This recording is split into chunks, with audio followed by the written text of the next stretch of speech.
Now, well, U.S. President Donald Trump has said that Iran must make a meaningful deal in negotiations with Washington in the next 10 to 15 days, or else bad things will happen. Trump's latest threat comes as U.S. deployed more warships, fighter jets, and other military hardware in the region. Now, Trump's warning comes days after the U.S. and Iran held a second round of Omani-mediated talks, with the U.S. seeking to prevent Iran from getting a nuclear bomb. The U.S. president warned that Washington may have to take it a step further without any agreement. Yeah. Today on Iran, bad things will happen if Yeah, Iran doesn't make really a bad deal. things. What will that? I'm not going to talk to you about that. What is the goal if there is a U.S. military Well, we're strike? going to make a deal, or we're going to get a deal one way or the other. But with a military strike, is it to wipe out their nuclear program? I'm not going to talk to you about that, but we're either going to get a deal or it's going to be unfortunate for them. And you said today's 10 days. Have you given them a deadline firm to make a deal? I would think that would be enough time, 10, 15 days, pretty much maximum.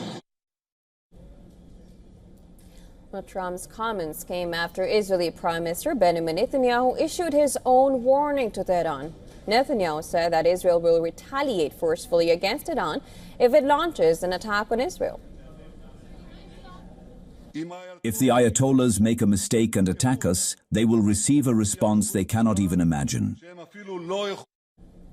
On the other hand, a new report has suggested that UK is blocking the Trump administration from using its military airbase for a possible attack on Iran.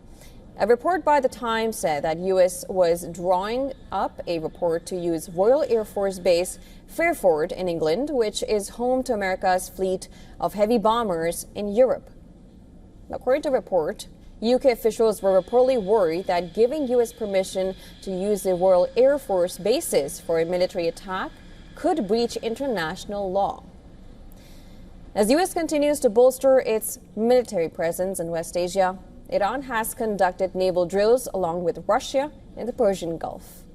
During one such exercise, an Iranian fighter jet crashed, killing one of the two pilots on board. According to Iranian state broadcaster IRIB, the Air Force plane crashed during a late-night training sortie in the country's western Hamadan province. Now, amidst the amassing of American arsenal in the region, Turkey's Foreign Minister Hakan Fidan has said that he hopes both sides reach for a genuine negotiation without the need for a military operation or war. Fidan further added that despite encouraging diplomatic signals, the discussions were delicate and at a critical threshold. Meanwhile, Iran has told UN Chief Antonio Guterres that in the event of military aggression by U.S., Tehran will consider bases, facilities, and assets of the hostile force in the region as legitimate targets. In a letter to UN Secretary General, Iran's permanent mission said that Trump's rhetoric towards Iran signaled a risk of military aggression. It further read that Iran was not seeking a war. In another related development, the European Union has officially designated Iran's Islamic Revolutionary Guard Co. as a terrorist organization.